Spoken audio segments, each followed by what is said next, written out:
안녕하세요. 오늘은 이 삼성 SDI를 좀 분석을 해볼 텐데, 우선 여러분들에게 솔직하게 여쭤볼게요. 2차 전지는 끝났다. 이 말 주변에서 한 번쯤은 들어보셨죠? 저도 알아요. 뭐 작년에 2차 전지 들고 고생 많이 하신 분들도 많고, 손실 보고 계신 분들도 여전히 계시고, 아니면 아예 섹터조차도 안 보시는 분들도 계실 겁니다. 근데요, 오늘 제가 딱 하나만 말씀드릴게요. 2차 전지 시대는 끝난 게 아닙니다.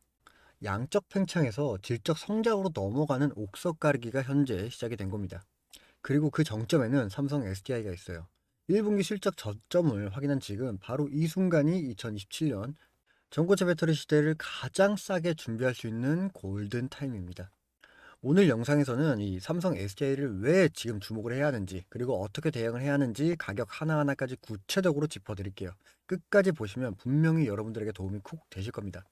자, 영상 보시기 전에 구독과 좋아요 한 번씩 부탁드리겠고, 자, 먼저 우리는 시장을 먼저 봐야 합니다. 시장이 어떻게 돼 있냐. 지금 코스피 지수가 현재 박스권 하단을 다지고 있어요. 근데 이게 나쁜 이야기는 아닙니다. 왜냐면 지금 시장이 움직이는 두 가지의 핵심 축이 있거든요. 첫 번째, 금리 피봇의 기대감. 고금리 환경에서 가장 고전하던 게 뭐였나요? 성장주, 특히 2차 전지 섹터였습니다. 미래 이익을 할인해서 계산하는 구조인데, 금리가 높으면 그 할인율이 높아지니까 그에 맞게 밸류에이션도 찌그러지는 거예요. 근데 이게 지금 금리 인하 사이클이 진입하면 반대로 돌아가겠죠. 그동안 눌려있던 성장주에 다시금 유동성이 유입이 되는 환경이 만들어지고 있다는 겁니다. 두 번째는 기업 밸류업 프로그램. 정부가 저 PBR 우량주들 재평가를 강하게 드라이브 걸고 있잖아요. 삼성 SDI는 부채 비율이 낮고 재무 건조가 견고합니다. 뭐 기관 투자자 입장에서 방어적 성장주로 딱 선택받기 좋은 조건이라는 거죠. 결론이 뭐냐면요. 지금 섹터 내 수급은 이 에코프로, 뭐 포스코 퓨처엠 같은 소재주에서 실제 이익을 내고 차세대 기술을 보유한 셀메이커로 이동하고 있어요. 그리고 그 첫 번째 수혜주가 삼성 SDI입니다. 자, 이제 핵심 들어갑니다. 삼성 SDI를 왜 주목을 해야 하냐면 전기차 판매량 때문이 아닙니다. 세 가지의 독자적인 모멘텀이 있기 때문이에요. 자, 첫 번째, ESS 에너지 저장 장치. 요즘 AI 이야기 많이 하잖아요. 뭐 챗 GPT나 뭐 클로드, 뭐 그 밖에 AI들이 굉장히 많은데 다 어디서 돌아가냐면 이게 바로 데이터 센터입니다. 근데 그 데이터 센터가 전기를 어마어마하게 잡아먹거든요. 뭐 이슈에서도 봤을 겁니다. 이게 전력 안정성이 국가적으로 이슈가 된 겁니다. 이때 에너지 저장 장치가 필수로 들어가야 하는 거고요. 삼성 SDI SPB 2.0 뭐 이것도 하반기 양산을 앞두고 있는데 이미 2025년 4분기 ESS 매출이 역대 최대를 찍었습니다. 뭐 전기차 수요가 주춤한 사이에도 ESS가 실적을 받쳐주고 있는 거예요. 이게 첫 번째 이유입니다. 자, 그리고 두 번째, 전고체 배터리 ASB. 뭐 이 내용도 지난 3월에 인터배터리 26이 있었잖아요. 거기서 삼성 SDI가 솔리드 스택 기술을 공개를 했는데 업계가 가장 앞서 있다는 평가를 받고 있습니다. 거기다 지금 고객사 샘플 검증이 막바지 단계예요. 2027년 양산이 목표고 이게 실현이 된다면 프리미엄 EV 시장을 독점할 수가 있는 상황이 발생이 된 겁니다. 뭐 예시로 타 경쟁사들은 2030년에 가능할 걸 삼성 SDI가 2027년 무려 3년을 땡겨서 해버린 거잖아요. 이건 주가를 끌어올릴 가장 강력한 핵심 카드라는 거죠. 다음 세 번째, 46파이 원통형 배터리. GM 스텔란티스와 합작한 북미 법인 1공장이 이제 본격 가동 궤도에 올라갔어요. 이 말의 뜻은 무엇이냐? 테슬라가 이끄는 46 폼팩터 시장에서 삼성 SDI의 기술력이 현재 대응을 하고 있고, 북미 시장 점유율 확대가 숫자로 확인되기 시작하는 시점이 다가오고 있다는 거죠. 자, 그럼 이렇게 모멘텀을 알아봤는데, 오히려 반대로 저는 리스크도 함께 짚어드릴게요. 자, 첫 번째 리스크. 단기 실적이 좋지 않습니다. 올해 1분기 영업이익이 올해 최저점 수준이 예상이 돼요. 뭐 전기차 수요 회복도 어느 정도가 생각보다 더디다. 뭐 단기적으로 주가 압박의 요인은 맞습니다. 이것은 인정을 해야 하는 부분이기 때문에 말씀을 좀 드리는 부분인 거고. 둘째, 중국 LFP 공세가 여전합니다. 뭐 ESS 시장에서 중국이 저가형 LFP 배터리로 밀어붙이고 있어요. 삼성 SDI가 뭐 올해 4분기, 이 4분기에 ESS용 LFP 배터리 양산을 시작할 예정인데 이게 얼마나 빠르게 점유율을 뭐 뺏어올 수 있느냐가 관건이 되겠습니다. 그리고 세 번째, 누적 재무의 부담. 말 그대로 재무, 현금의 흐름에 부담이 있다는 거죠. 북미 대규모 투자를 하다 보니까 가동률이 본궤도에 오르기 전까지 현금의 흐름에 대한 우려가 리포트마다 지속적으로 나오고 있습니다. 자, 이렇게 냉정하게 리스크 세 가지를 말씀을 좀 들어봤는데 이 세 가지의 리스크를 다 알고 들어가는 것과 모르고 들어가는 건 이 하늘과 땅 차이입니다. 알면 버틸 수가 있는 거고 모르면 흔들릴 때 던지게 되는 패닉셀을 하게 됩니다. 그래서 여러분들은 이 리스크 세 가지를 꼭 이해하고 진입하는 것이 핵심이 되겠습니다. 자, 그러면 이제 어떻게 대응을 해야 하냐? 대응을 말씀드리기 전에 이전까지는 감으로 매매하는 방법들이 통했다면 지금부터는 단순히 감으로 사는 매매는 끝났습니다. 철저하게 계산된 가격대 매매가 필요한 상황이라는 거죠. 자, 그럼 제가 생각한 2026년 이 상반기 대응은 딱 이 전략으로 갈 겁니다. 하단 박스권 피라미딩 매수. 이게 한 번에 다 사는 게 아니에요. 분할로 지지선을 확인하면서 비중을 늘려가는 구조입니다. 자, 어떻게 하는 거냐? 먼저 1차 진입을 비중을 10% 15% 사이로 40만 원에서 41만 5천 원 구간에서 들어갈 겁니다. 지금 현재 이 구간이 바닥 구간이에요. 모서랑의 포지션으로 시작하는 자리라고 생각하시면 되고 2차 진입은 비중의 20% 38만 5천 원 부근에서 저점 지지가 확인될 때 또는 1분기 실적 발표 이후에 악재가 소멸됐다는 게 확인될 때 추가로 들어가는 자리입니다. 나머지는 45만 원 돌파 시에 진행할 겁니다. 장기 이평선을 강력한 거래량과 함께 돌파하고 안착할 때 이때 나머지 비중을 확 채워버리는 거죠.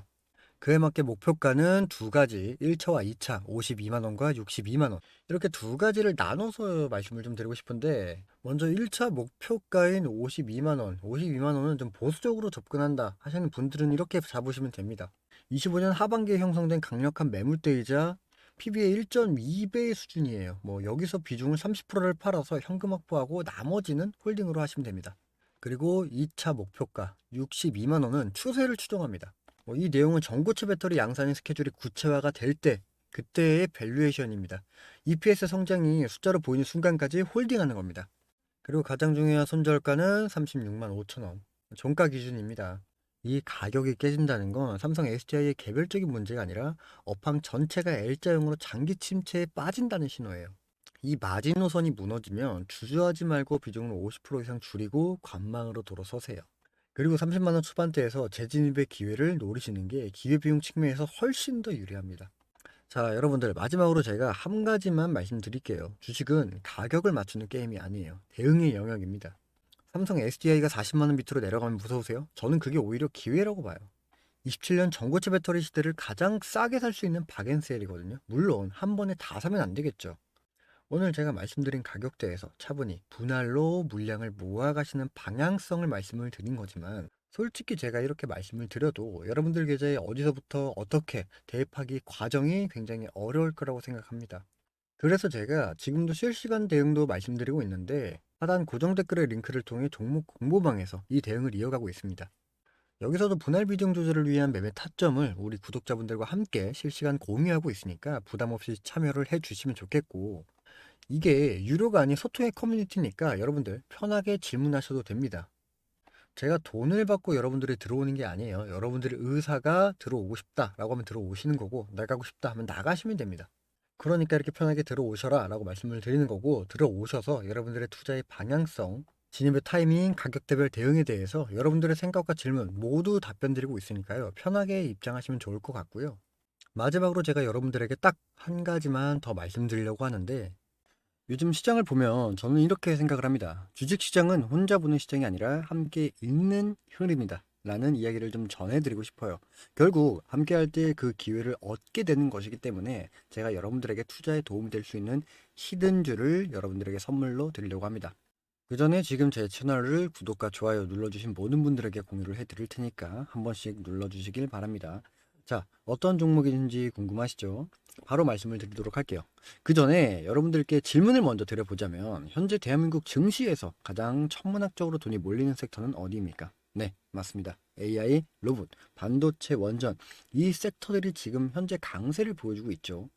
그만큼 미래 산업 먹거리에 돈들이 몰려있는 상황이라는 겁니다. 그럼 이 섹터들을 통해 큰 수익을 볼 수 있는 곳은 현재 어디일까요? 맞습니다. 현대차입니다. 그렇다고 제가 현대차 자체를 말씀드리는 게 아니라 바로 현대차를 통한 수익 구조가 보여지고 있는 수혜주를 말씀드리려고 해요. 현 시장에서 현대차가 올라가는 이유가 어떤 것이 있었나요? 네, 맞습니다. 보스턴 다이나믹스가 상장을 하기 때문에 그에 걸맞는 기대감이 증폭이 되어지면서 주가는 올라간 거겠죠. 그럼 우리는 다른 관점으로 보스턴 다이나믹스 상장에 관련돼 그에 걸맞는 수혜주를 알아봐야 된다는 거예요. 제가 이 보스턴 다이나믹스 관련주까지 여러분들께 전달 드릴 거니까 꼭 한번 확인해 보시고, 이 다이나믹스, 이 다이나믹스 관련주로 알려드린 히든주가 차트를 잠시만 보시죠. 자, 지금 보시는 차트가 의미하는 게 굉장히 많아요. 여러분들이 꼭 확인해 보셔야 하는 종목이고, 제일 중요한 건 이 주가가 현재 가진 재료에 비해 굉장히 느린 움직임을 좀 보여주고 있는 부분이라는 거예요. 이게 굉장히 재미없어 보이는 종목이긴 하겠다만, 실질적으로 주가는 계속 안정적으로 우상향하는 이러한 그림들이 좀 보여주고 있습니다. 자, 그렇기 때문에 이 종목, 뭐 주가가 이렇게 무너질 것 같다라는 생각은 일단 안 드는 종목인데, 최근에 좀 급등을 했죠. 이 최근 급등을 해서 이 박스권을 탈피, 뭐 올라가는 과정인데, 우리가 봐야 하는 핵심적인 부분이 바로 여기입니다.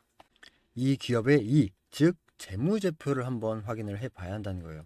이 매출에 대한 부분들도 뭐 꾸준히 증가하고 있고, 영업이익도 꾸준히 증가하고 있습니다. 자, 그렇다면 2021년을 대비해서 2024년 이익을 한번 보자면 영업이익이 무려 4배가 늘어났습니다.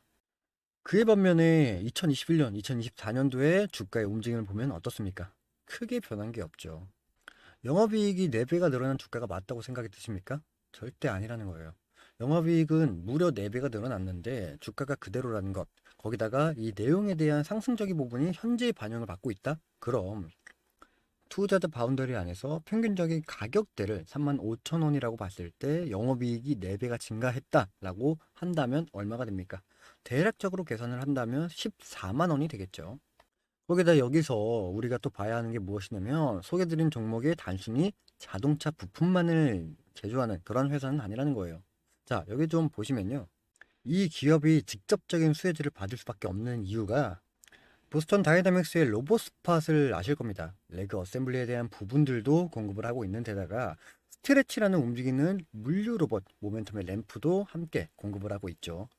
투자자 관점에 따라 별거 아닐 수 있는데 하고 생각을 할 수 있습니다만 현대차 로보틱스 랩에 관련된 핵심적인 부품도 함께 공급을 하고 있다. 결국 이 내용을 아울러 봤을 때 여러분들이 생각해야 하는 건 이게 테마주입니까? 아니죠.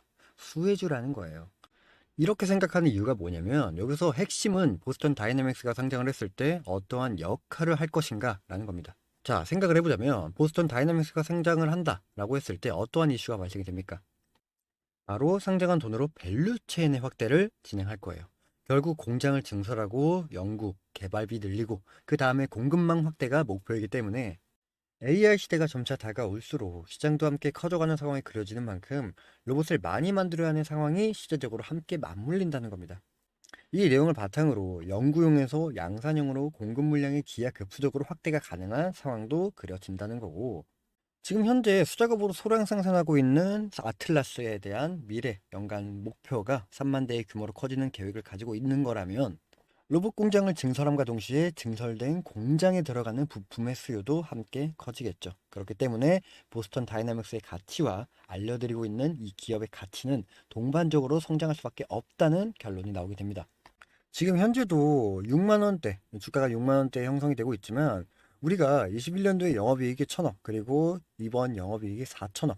더 나아가 앞으로의 영업이익도 점진적으로 증가가 될 기업 가치가 현재 주가에 반영이 되지 않고 있다면 윗 구간까지 쭉 열려있는 이 종목을 통해 그에 걸맞는 수익들도 여러분들이 함께 가져가시면 좋겠습니다. 당연하게 열려있는 윗구간의 수익은 여러분들이 생각하시는 것보다 큰 수익으로 다가와질 겁니다. 전 개인적으로 이 히든주 서둘러서 받아보시면 좋을 것 같아요. 왜냐면 점점 시장의 흐름에 따라 우상향이 되고 있는 부분이기 때문에 매수하는 가격들도 점차 오르고 있는 상황이라 서둘러서 받아보시면 좋을 것 같고요. 구독을 눌러주신 만큼 구독자분들에게 제가 드리는 큰 값어치의 선물인 히든주, 이 히든주를 하루빨리 꼭 받아보시면 좋겠습니다. 히든주의 참여 방법도 매우 간단한 설문을 통해서 진행이 됩니다. 하단 고정 댓글을 보시면 링크가 보이실 겁니다. 두 가지 되는 질문인데 이 질문에 답을 해주시면 됩니다. 20초도 안 걸리는 짧은 설문이니까요. 쉽게 구독과 설문 작성으로 큰 수익을 가져갈 수 있는 히든주를 하루빨리 꼭 받아보시길 바라겠습니다.